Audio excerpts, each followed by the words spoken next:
आज भी फटाफट good morning all of you. आप सभी को मेरा प्यार भरा नमस्कार। आपका हार्दिक स्वागत है हमारे इस यूट्यूब चैनल पे। हमारी जो डिफेंस एकेडमी है इस पे अपने नेवी, एयरफोर्स, आर्मी ना एनडीए इसके लिए अपने इंग्लिश की बात करेंगे बेटा। देखिए सारे सब्जेक्ट की बात होगी बिल्कुल। फिलहाल अपने इंग्लिश की बात करने वाले हैं। मैं संदीप जुनेजा, इंग्लिश बाय संदीप जुनेजा। तो स्टार्ट करते हैं अपने इंग्लिश का लेक्चर बेटा। देखिए डिफेंस को लेके यूट्यूब पे बहुत सारे लेक्चर हैं फ्री में। आपको स्टडी मटेरियल बहुत सारा पड़ा है यूट्यूब के ऊपर। लेकिन बेटा लेकिन तय आपको करना है कि आपको कहाँ से क्या पढ़ना है, क्या नहीं पढ़ना, क्या चीज़ आपके लिए बेनिफिशियल है, क्या नहीं है। तो इंग्लिश के फुल कोर्स को लेके चलते हुए फर्स्ट चैप्टर के साथ में पहला लेक्चर अपना आज lecture number first, chapter number first, और टॉपिक का नाम है सिंटैक्स। है ना। सिंटैक्स को अपने सब्जेक्ट वर्ब एग्रीमेंट भी बोलते हैं। सिंटैक्स बोल दो या सब्जेक्ट वर्ब एग्रीमेंट बोल दो, बात एक ही है। तो इसी को कंटिन्यू करते हैं लेक्चर नंबर फर्स्ट के साथ में। तो लेक्चर नंबर जो अपना है, मैं देखिए टॉपिक का नाम तो लिख ही दिया सिंटैक्स, मैं इसको कंटिन्यू चलाता जाऊंगा। Lecture number first, second, third, fourth लिखता जाऊंगा डेली। तो आज मैं लेक्चर नंबर फर्स्ट है जिसको हम कंटिन्यू कर रहे हैं आज, फिर लेक्चर नंबर सेकंड पे आएगा, फिर थर्ड पे आएगा। तो जो बच्चे NDA, navy, air force, army clerk की तैयारी कर रहे हैं बेटा, मैं उनके बारे में बात कर रहा हूँ। मैं अभी एसएससी बैंक की बात नहीं कर रहा, मैं एसएससी बैंक के लिए वीडियोस अलग बनाऊंगा। फिलहाल मेरी बात है डिफेंस को लेके। तो अपनी जो डिफेंस अकेडमी है यहाँ पे, जो मेरा ये यूट्यूब चैनल है, हमारा डिफेंस अकेडमी का ये यूट्यूब चैनल है, इसको आप सब्सक्राइब करें, लाइक करें, शेयर करें और मैक्सिमम वीडियो को लोगों तक पहुंचाएं जो नीडी हैं, जिनको इसकी ज़रूरत है। अब फिलहाल जो मैं लेक्चर नंबर फर्स्ट है सिंटैक्स, इसको देखते हुए एक छोटी सी बात बेटा। सबसे पहले एक बेसिक सी बात है, कंसेप्ट जो भी है इसके अंदर जो भी बात है काफ़ी इंपॉर्टेंट है। देखिए लैंग्वेज को सीखने के लिए, लैंग्वेज को सीखने के लिए एक छोटा बच्चा पैदा होते ही स्कूल के अंदर नहीं गया। स्कूल के अंदर जाके उसने संधि विशेष समास कारक संज्ञा सर्वनाम, नाउन, प्रोनाउन, एडजेक्टिव, प्रीपोजिशन जो भी है उसे नहीं सीखा बेटा। लैंग्वेज को सीखने के लिए चार चीजें चाहिए: लिसनिंग, स्पीकिंग और रीडिंग एंड राइटिंग। ये चार चीजें हैं बेटा। लैंग्वेज को छोटे बच्चे ने भी कुछ इस तरीके से सीखा है जब तक उसने ग्रामर नहीं पढ़ डाली। तो ग्रामर पढ़ने की जरूरत नहीं होती है।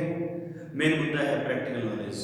लैंग्वेज कोई भी हो, आप मारवाड़ी बोलते हो, पंजाबी बोलते हो, हिंदी बोलते हो, इंग्लिश बोलते हो, लैंग्वेज के लिए अपने को चाहिए मेनली प्रैक्टिकल नॉलेज, प्रैक्टिकल बात। लैंग्वेज को सीखने का एक तरीका है बेटा। देखिए लैंग्वेज को सीखने के लिए लिसनिंग, स्पीकिंग, रीडिंग और राइटिंग। लिसनिंग, स्पीकिंग, रीडिंग और राइटिंग, ये चार चीजें हैं बेटा। और सीक्वेंस भी है। सबसे पहले बच्चे एक बात को सुनता है, कान में बात पड़ी, उसमें बोलती स्पीक, उसके बाद में बात को पढ़ा जाता है, रीडिंग की बात है, क्या कंसेप्ट क्या है, क्वेश्चन क्या है, उसको पढ़ना, और लास्ट में जाके उसको लिखना होता है, लास्ट में जाके उसको लिखना होता है। लेकिन लैंग्वेज के लिए listening, speaking, reading and writing चाहिए। लिसनिंग, स्पीकिंग, रीडिंग, राइटिंग चाहिए। लेकिन लोग क्या करते हैं, उल्टा करते हैं। भाई मास्टर ने बोर्ड पे कुछ लिखा नहीं कि उससे पहले बच्चों ने लिखना स्टार्ट कर दिया। मास्टर बोर्ड पे लिख रहा है, उससे पहले बच्चे लिखना स्टार्ट कर देते हैं, साथ साथ उल्टा चल रहे हैं। रीडिंग पढ़ते बाद में है, लिखते पहले है, पढ़ते बाद में है कि लिखा क्या हुआ है। तो बच्चे लोग क्या करते हैं, बच्चे गलती कर लेते हैं, उसमें लिखना स्टार्ट कर दिया, उसके बाद पढ़ते हैं कि बोर्ड पर अच्छा ये लिखा हुआ है। उसके बाद बेटा स्पीकिंग तो बच्चे करते ही नहीं, तो लैंग्वेज आएगी कैसे। और लैंग्वेज का टेस्ट ऐसे सीजीएल के अंदर है या भले बैंकिंग के अंदर है, वहाँ पे लैंग्वेज का टेस्ट पूछता है आपसे। तो लैंग्वेज का टेस्ट इसलिए पूछता है कि वो चारों चीज़ें आपकी नॉलेज चेक करना चाहता है कि चारों चीज़ें आपको आती हैं। ऐसे नहीं आप लिखना जानते हो या सिर्फ बोलना जानते हो, लैंग्वेज कंप्लीट नहीं होती बेटा, वो इनकम्प्लीट नॉलेज है। तो किसी चीज़ की कंप्लीट नॉलेज के लिए, ये लैंग्वेज के लिए बेटा चारों चीज़ें होना बहुत जरूरी है। कोई बच्चा माँ के पेट से सीख के नहीं आया और ना ही पैदा होते वो स्कूल चला गया और उससे संधि विशेष समास कारक संज्ञा सर्वनाम सीख लिए। लैंग्वेज के लिए बेटा सबसे बात को सुनना है, फिर बोलना है, फिर पढ़ना है, फिर लिखना है। और उल्टा नहीं चलना है कि उसमें लिखना स्टार्ट कर रहे हो फिर बाद में पढ़ रहे हो, और स्पीकिंग आप करते भी हो, और लिसनिंग मतलब मास्टर की बातों को सुनता ही नहीं क्योंकि लिखने में बिजी थे। खैर गलती आपकी है बेटा, बचपन से तरीका यही चला है, बचपन से तरीका और मेथड ही यही चला है कि बच्चे बस लिखते हैं और नोट्स पढ़ते हैं, कॉपी को फुल करते हैं और पेपर में क्वेश्चन लिख के आ जाते हैं कॉपी में और उससे पास हो जाते हैं। लेकिन अपने जो एग्जाम है, ये कॉम्पिटिशन वाले, यहाँ पे अपने को प्रैक्टिकल नॉलेज चाहिए। ये जो फालतू के अपने फंडे हैं ये अपने काम नहीं आने वाले। जो उन्होंने बचपन में पढ़ा स्कूल के अंदर वो चीज़ थी अलग, क्योंकि हमें कॉपी भर के अपने को पास होना है। लेकिन यहाँ पे अपने कॉपी भर के पास नहीं होना बेटा, यहाँ पे अपने को प्रैक्टिकल नॉलेज काम आएगी। क्योंकि सामने क्वेश्चन दिखा, इसमें ग्रामेटिकली मिस्टेक है, पकड़ में आनी चाहिए। पकड़ में तब आएगी बेटा जो अपनी प्रैक्टिकल नॉलेज अच्छी होगी, प्रैक्टिकल नॉलेज अच्छी होगी ना, कंसेप्ट काम करना चाहिए बेटा। कि क्वेश्चन देखा, लग रहा है यहाँ पे कोई गड़बड़ है, तो उसको पकड़ो, उसको सही करो। तो उसके लिए सही करने का तरीका तो बाद में आएगा, जब अपना नॉलेज होगी, कुछ आता ही नहीं है, कहाँ से सही कर पाएंगे बेटा। तो मैं आपको एक नॉलेज जो देने वाला हूँ यहाँ पे, जो मैं आपको पढ़ाने वाला हूँ बेटा, वो बिल्कुल प्रैक्टिकल नॉलेज है। एक कोई भी उसके अंदर रूल नहीं है। अब बच्चे बचपन में रूल याद करते हैं, rule number 1, rule number 2, rule number 3, rule number 27, rule number 8, बकवास। और उसके अलावा डेफिनेशन याद कर ली, परिभाषाएं याद कर ली बहुत सारी। ना तो परिभाषा एग्जाम में पूछेगा, ना आपसे कोई डेफिनेशन पूछेगा, ना आपसे कोई रूल पूछेगा। एग्जाम में डायरेक्ट सेंटेंस आ रहा है, उसमें एरर पकड़नी है, ग्रामेटिकली मिस्टेक पकड़नी है, वो पकड़ में आनी चाहिए। और अगर आपको पकड़ में नहीं आ रही है बेटा, आपके मार्क्स नहीं आ सकते। स्कूल का मेथड अलग था कि आपने कॉपी वहां भर दी और मास्टर कम से कम पास तो कर ही देगा कॉपी देख के, क्या ना वजन कितना है इसमें, कॉपी भरी हुई है ये, तो उसने आपको पास कर दिया। तो वो चीजें यहाँ नहीं चलने वाली है ना, वो चीजें छोड़ दो। अब यहाँ पे अपने को फंडामेंटल क्लियर करने हैं, अपने बेसिक जो फंडामेंटल है, बेसिक जो चीजें हैं, बेसिक जो नॉलेज है अपने को वो क्लियर करनी है बेटा। तो उसके लिए बेसिकली जो प्रैक्टिकल नॉलेज है उसी के अकॉर्डिंग हम पढ़ने वाले हैं। मैं आपको इंग्लिश के अंदर एक भी रूल नहीं पढ़ाने वाला, एक भी रूल नहीं पढ़ाने वाला बेटा। तो स्टार्ट करते हैं अपना आज का lecture number first, time start करते हुए। देखिए सबसे पहले बात करते हैं नाउन की। अब आपसे तो पूछता है कि ये नाउन क्या होती है। नाउन बेटा, नाउन वो नहीं है कि किसी संधि विच्छेद, जैसे मतलब नाउन का मतलब बच्चे कहते हैं संज्ञा। हिंदी में किसी व्यक्ति वस्तु स्थानीय भाव के नाम को संज्ञा कहते हैं, रट्टा भाव है बचपन में। और इंग्लिश में the name of person place thing state animal quality that is called noun. नहीं, ये नाउन नहीं है, ये तो लिखने के लिए चाहिए थी। प्रैक्टिकली आपको पूछे कि इस क्लास के अंदर नाउन कहाँ है, आपके घर के अंदर नाउन कहाँ है, तो बेटा एवरीथिंग इज नाउन, हर चीज नाउन है। आप भी नाउन है, मैं भी नाउन हूँ, ये माइक भी नाउन है, ये पेन भी नाउन है, मार्कर भी नाउन है, ये मोबाइल जिसके अंदर रिकॉर्डिंग हो रही है, ये कैमरा जिसके अंदर रिकॉर्डिंग हो रही है, ये नाउन है ना। ये बोर्ड भी नाउन है, ये डस्टर भी नाउन है, हर चीज नाउन है बेटा। ये रूम भी नाउन है, ये पंखा भी नाउन है, ये एसी भी नाउन है, हर चीज नाउन है। इस धरती के ऊपर एवरीथिंग इज नाउन, जो भी चीजें हैं सारी सारे नाउन है। तो हर चीज नाउन होती है, ये तो हो गया नाउन। और नाउन कहता है कि नाउन के अंदर आप ऐसे ये जोड़ दो, नाउन प्लूरल हो जाएगी। नाउन के अंदर ऐसे ईएस ऐड कर दो, नाउन प्लूरल हो जाएगी। यानी कि एग्जांपल के तौर पर मैंने लिखा है यहाँ पे स्टूडेंट, तो स्टूडेंट के अंदर मैंने ऐसे ईएस जोड़ा तो स्टूडेंट्स प्लूरल हो गया। यानी एक लड़का है तो स्टूडेंट है, एक स्टूडेंट है तो स्टूडेंट है, ज्यादा है तो स्टूडेंट्स, ऐसे लगा दिया। नाउन के अंदर आप ऐसे ईएस ऐड करते हैं, नाउन प्लूरल हो जाती है। लेकिन वही उसको उल्टा वर्ब के अंदर बेटा, वर्ब के अंदर आप ऐसे ईएस ऐड करोगे, वर्ब सिंगुलर हो जाएगी। वर्ब यानी क्रिया, काम, एक्शन है ना, कोई भी काम आप करते हैं, खाना पीना, सोना धोना, रोना हंसना, ये सारी वर्ब होती है। तो वर्ब के अंदर ऐसे ईएस जोड़ते हो, वर्ब सिंगुलर बन जाएगी। जैसे मैंने एग्जांपल लिया गो का, यहाँ पे लिखा मैंने गो, गो क्या है, प्लूरल फर्स्ट फॉर्म। ऐसे ईएस जोड़ोगे, वर्ब ऐसे जोड़ने सिंगुलर बन जाती है, तो गोस क्या हो जाएगी, सिंगुलर हो जाएगी।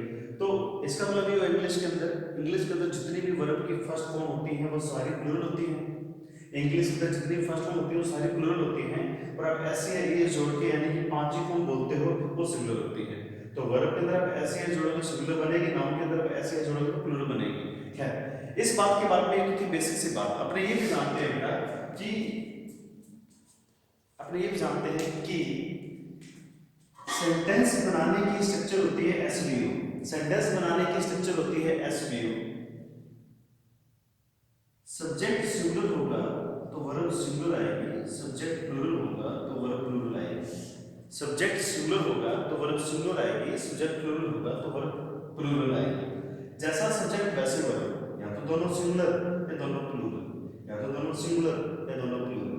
कहता है कि सब्जेक्ट अगर सिंगुलर है तो वर्ब सिंगुलर लगा दो, प्लूरल लगा दो। हमेशा सब्जेक्ट की वजह से वर्ब आती है, कभी भी ऑब्जेक्ट की वजह से वर्ब नहीं आती। जैसा सब्जेक्ट वैसे वर्ब, सब्जेक्ट सिंगुलर तो वर्ब सिंगुलर, सब्जेक्ट प्लूरल तो वर्ब प्लूरल। कभी भी ऑब्जेक्ट की वजह से वर्ब नहीं आ पाती। इसीलिए अपने कहते हैं टॉपिक का नाम है सब्जेक्ट वर्ब एग्रीमेंट। अगर ऑब्जेक्ट की वजह से वर्ब आ पाती तो टॉपिक का नाम होता है ऑब्जेक्ट वर्ब एग्रीमेंट, बट ऐसा है नहीं, सब्जेक्ट की वजह से वर्ब आनी चाहिए, जैसा सब्जेक्ट वैसे वर्ब। दूसरी बात, इस टॉपिक का नाम सिंटैक्स में रखा गया है। बच्चों सिर्फ इसके टुकड़े करो, इसको तोड़ के समझो। कभी वर्ड समझ नहीं आ पा रहे तो इसको टुकड़े करके समझो, अच्छे समझ में आएंगे। सिंग्लिश होता है सेम यानी कि एक जैसा, सिंग्लिश होता है सेम यानी कि एक जैसा, और टैक्सिंग होती है माथापच्ची करना।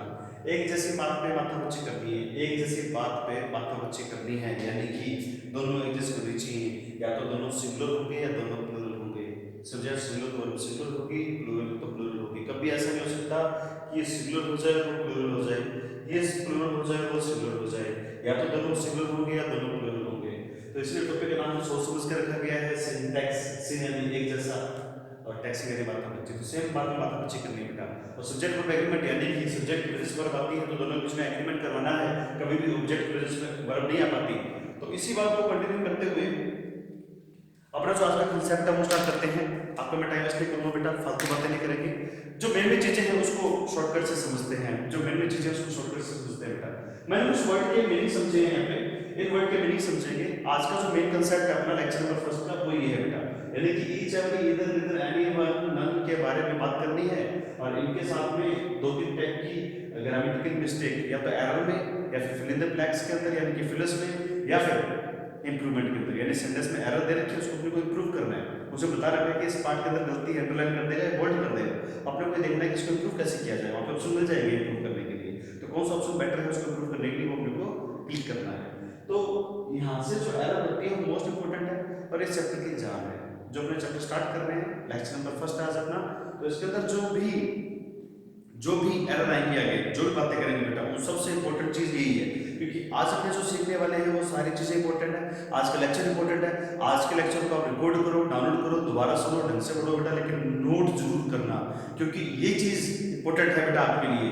और मैं कह रहा हूँ कि यहाँ से क्वेश्चन अवश्य बनता है, कंपल्सरी बनता ही बनता है। तो चीज इंपॉर्टेंट है, और यहाँ से 3-4 एरर निकलने वाली है, नाउन की हो, वर्ब की हो, प्रोनाउन की हो, या फिर जो इनकी मीनिंग है उनको भी चेक करना, वहां से भी एरर बनेगी प्रोनाउन चैप्टर में।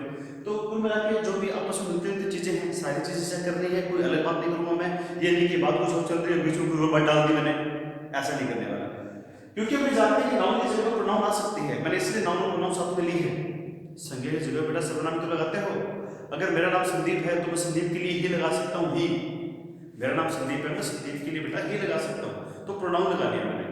लड़का है तो ही, लड़की है तो शी, नॉन लिविंग है तो इट, प्लूरल है तो दे, तो ऐसे में प्रोनाउन यूज करते हैं। प्रोनाउन कौन कौन से हैं? I, we, you, he, she, it, they pronoun है, तो संज्ञा की जगह पर सर्वनाम लगा सकते हैं। Noun is replaced by pronoun, तो मैंने नाउन प्रोनाउन साथ में उठा लिया। अच्छा, तो उसके बाद ये कि अपने जानते हैं सेंटेंस में हमें एक स्ट्रक्चर ऐसे भी हो, सब्जेक्ट के अंदर या तो नाउन आता है या प्रोनाउन आता है, मैंने वही दो चीजें उठाई है, नाउन और प्रोनाउन। अब दूसरे मैंने वर्ब उठा रखी है, वर्ब उठा रही है, सब्जेक्ट के अकॉर्डिंग वर्ब चेंज होगी, सब्जेक्ट के अकॉर्डिंग वर्ब चेंज होगी, तो मैंने वो उठा ली साथ में। तो बेटा इसीलिए आज का जो मेन कंसेप्ट है वो इंपॉर्टेंट है, उसको ध्यान से समझते हैं। तो देखते हैं बेटा कंसेप्ट क्या है, फिर उसके बेस पे कुछ क्वेश्चन चेक करके देखेंगे। ईच और एवरी दो वर्ड हैं, ईच और एवरी, इसका मतलब होता है प्रत्येक। ईच एवरी का मतलब क्या होता है बेटा? प्रत्येक। दोनों में डिफरेंस है, इनके यूजेस अलग अलग हैं, दोनों मीनिंग तो सेम है कि भी प्रत्येक है इनका मीनिंग, लेकिन इनके यूजेस अलग अलग हैं। कहते हैं कि ईच का यूज किया जाता है तो दो के लिए, दो से ज्यादा के लिए, एवरी का यूज किया जाता है दो से ज्यादा के लिए, मतलब 3 या 3 से ज्यादा के लिए। ईच का यूज करते हो दो के लिए या दो से ज्यादा के लिए, एवरी का यूज करते हैं दो से ज्यादा के लिए, दो के लिए नहीं, मतलब 3 या 3 से ज्यादा के लिए यूज कर सकते हो। इसके बाद में इधर से लेके नन तक जो भी वर्ड है इनका काम है सिलेक्शन करना है अपने को।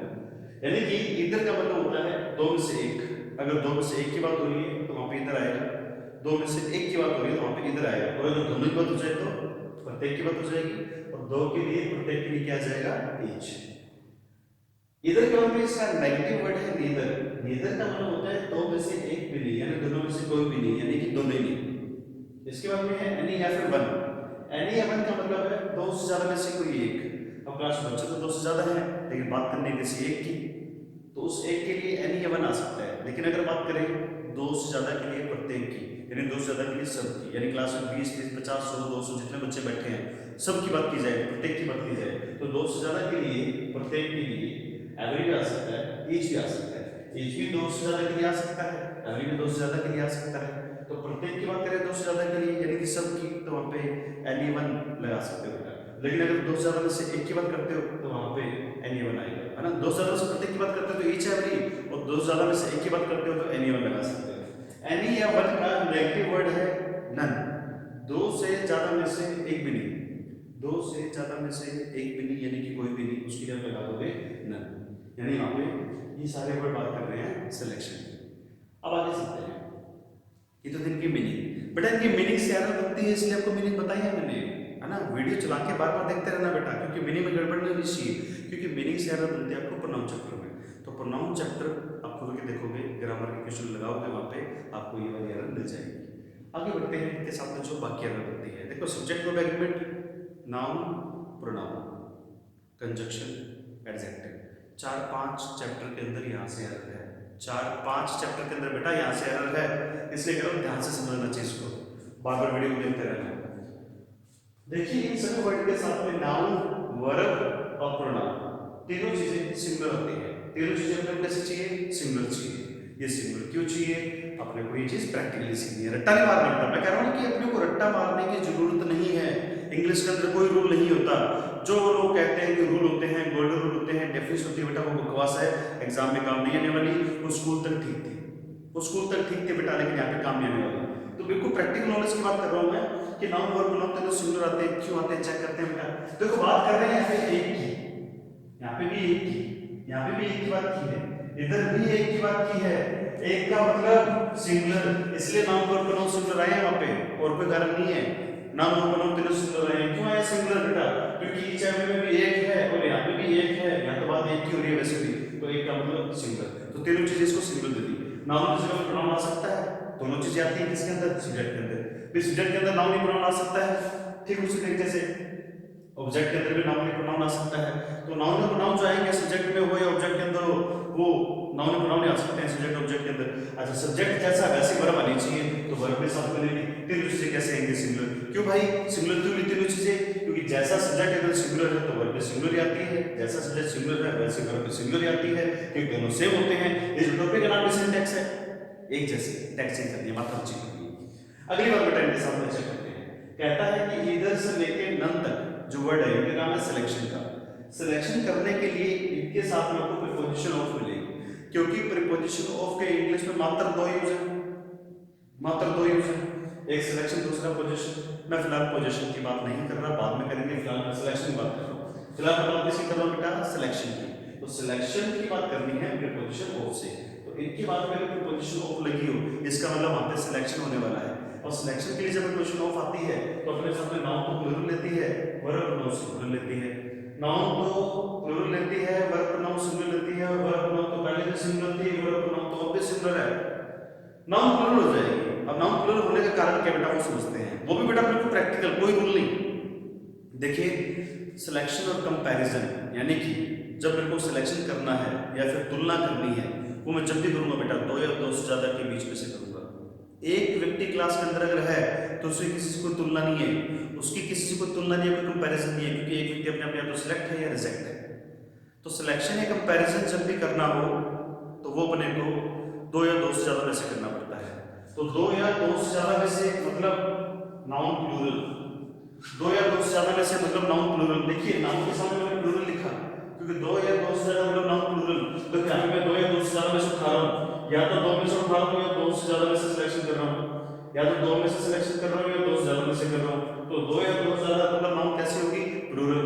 लेकिन मैं सिलेक्शन कर रहा हूँ एक का, सिलेक्शन एक का ही हो रहा है, इसलिए वर्ब प्रोनाउन सिंगुलर आ गई, इसीलिए वर्ब प्रोनाउन सिंगुलर आ गई बेटा, वर्ब प्रोनाउन सिंगुलर। तो ऑफ लगने के बाद में नाउन प्लूरल इसलिए हो जाती है क्योंकि सिलेक्शन ज्यादा में से होता है, लेकिन सिलेक्शन करना एक का ही है, उस एक की वजह से वर्ब प्रोनाउन सिंगुलर आएंगे। मैंने सिलेक्शन किया ज्यादा में से, या तो दो में से या दो से ज्यादा में से, लेकिन सिलेक्शन किया एक का ही किया, मतलब वर्ब प्रोनाउन सिंगुलर लगा दी। तो ये बेटा कांसेप्ट है आज का। अब इस पे कुछ मैंने क्वेश्चन लिखे छोटे छोटे से 4, उसको चेक करते हैं, फिर अपने इसको कंटिन्यू करेंगे आगे। तो कांसेप्ट को बेटा ढंग से समझना, छोटी छोटी बातें थी बेसिक स्कूलिंग वाली, वो मैंने यहाँ पे बता दी कि नाउन के अंदर ऐसी है जो प्लूरल बनेगी, एग्जांपल ये रहा, वर्ब के अंदर ऐसी है जो सिंगुलर बनेगी, एग्जांपल ये रहा, और ये सेंटेंस बनाने की स्ट्रक्चर ऐसे भी हो जैसा सब्जेक्ट वैसे वर्ब। सब्जेक्ट के अंदर नाउन प्रोनाउन आ सकता है, ऑब्जेक्ट के अंदर भी नाउन प्रोनाउन आ सकता है। बेसिक बात है बेटा, ये तो वो अपना कांसेप्ट है आज का, जहां से काफी सारे क्वेश्चन अपने को सॉल्व करने हैं। चैप्टर खत्म करते बेटा शीट भी सॉल्व कराऊंगा यहाँ पे आपको, है ना। शीट कैसे मिलेगी आपको बता दूंगा, पीडीएफ चाहिए आपको, जेपीजी फाइल में चाहिए आपको, प्रोवाइड में हो जाएगी, या तो मैं यूट्यूब में नीचे जो लिंक होते हैं उनमें डाल दूंगा, या फिर टेलीग्राम चैनल में डाल दूंगा। तो सारी बातें करेंगे, फिलहाल इसको कुछ क्वेश्चन है वो सॉल्व करते हैं। My every hands have a marker. My every hands have a marker. मैं मेरे पे एग्जांपल ले रहा हूँ। My every hands have a marker. मेरे प्रत्येक हाथ में मार्कर है। बेटा इसमें एरर क्या है वो चेक करनी है सेंटेंस के अंदर। हाथ में कोई एरर नहीं है बेटा। तो सेंटेंस के अंदर क्या है बेटा वो चेक करनी है। चलते हैं सेंटेंस की तरफ। देखिए अपन ने ये बात की कि अगर इनके बाद में प्रीपोजिशन ऑफ नहीं है तो तीनों चीजें कैसे आएंगी, सिंगुलर। तो पहले सेंटेंस में मुझे कहीं भी ऑफ नहीं दिख रहा, यानी कि तीनों चीजें सिंगुलर चाहिए मुझे। तो इस सेंटेंस के अंदर जो एरर है वो चेक करते हैं बेटा। देखिए हाथ होते हैं दो, प्रत्येक हाथ मार्क कर हाथ होते हैं दो, प्रत्येक के लिए दो के लिए प्रत्येक के लिए दो के लिए क्या आएगा, प्रत्येक के लिए दो के लिए बेटा ईच आ सकता है, एवरी नहीं आ सकता।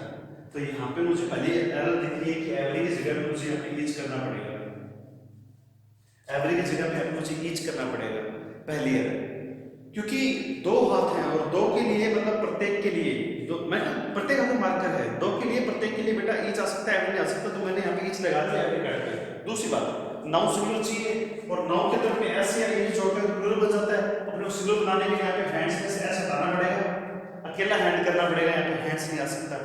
वर्ब सिंगुलर चाहिए तो हैव की जगह पे हैज कर दो, क्योंकि हैव होता है प्लूरल, हैज होता है सिंगुलर, हैज कर लेंगे यहाँ पे।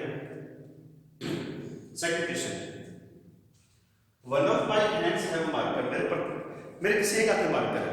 देखिए दूसरा मार्कर मैंने रख दिया, मेरे किसी एक हाथ में मार्कर है, तो मेरे हाथ कितने हैं, दो, दो में से एक के लिए क्या आता है, इधर। देखिए ये रख सकते हैं, दो में से एक के लिए इधर आना चाहिए, तो दो में से एक के लिए इधर लगाना पड़ेगा। यहाँ पे आ रखा है वन, इसका मतलब क्या है, दो से ज्यादा में से एक के लिए। तो दो से ज्यादा तो आप मेरे है ही, मेरे आप दो ही है, दो से ज्यादा में से एक का एग्जाम्पल लेना है बेटा, तो ब्रह्मा जी का लो, शेरा वाली माता का लो, जिसके 4-5 हाथ होते हैं, है ना, किसी हाथ में क्या किसी हाथ में क्या तो वो नहीं चाहिए। दो में से एक का बात करें, दो में से एक के लिए इधर आना चाहिए था, मैंने यहाँ पर काट दिया, यहाँ पे इधर आ जाएगा इधर। नाउन कैसे चाहिए ऑफ के बाद में बेटा, ऑफ के बाद नाउन चाहिए प्लूरल, तो यहाँ पे क्या है, हैंड्स प्लूरल सही है। वर्ब चाहिए सिंगुलर, तो हैव की जगह पे आ जाएगा हैज। अरब मिल गई बेटा, एक दो दो अरब मिल गई, तीसरी थी लेकिन वो सही कर रखी है, उसमें एरर है नहीं, तो तीसरी एरर हो सकती थी जो कि सही है, उसमें कोई दिक्कत नहीं है।